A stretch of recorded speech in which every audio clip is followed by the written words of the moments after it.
நீங்கள் பார்த்து கொண்டிருப்பது நியூஸ் 20D தமிழ் உண்மை செய்திகள். வணக்கம். நீங்கள் பார்த்து கொண்டிருப்பது நியூஸ் 20D உண்மை செய்திகள்.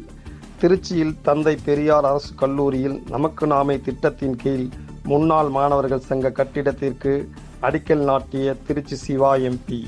திருச்சி தந்தை பெரியார் அரசு கல்லூரியில் மாநிலங்களவை உறுப்பினரும் தந்தை பெரியார் கல்லூரி முன்னாள் மாணவருமான திருச்சி சிவா எம்பி தலைமையில் முன்னாள் மாணவர்கள் சங்க கட்டிடம் கட்டுவதற்கு இன்று அடிக்கல் நாட்டினார்கள்.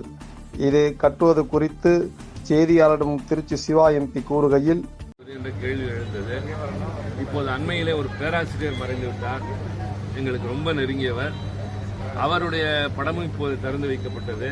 இதையெல்லாம் எங்கே வைப்பது என்ற கேள்வி எழுந்தபோது எங்களோடு பிடித்த பேராசிரியர் கமால் என்பவர் தான் நமக்கு என்று ஒரு கட்டடம் வேண்டும் என்று சொல்லி அதற்கான நிதி எங்களாலே பங்களிக்க முடியாத நிலையில் தமிழ்நாடு அரசினுடைய நமக்கு நாமே திட்டத்தின் கீழ் நாங்கள் மூன்றில் ஒரு பகுதி 30 லட்சமும் மீதி 60 லட்சம் தமிழக அரசும் தருவதென்ற வகையில் இந்த முன்னாள் மாணவர்கள் சங்க கட்டடம் இங்கே எழும்ப இருக்கின்றது.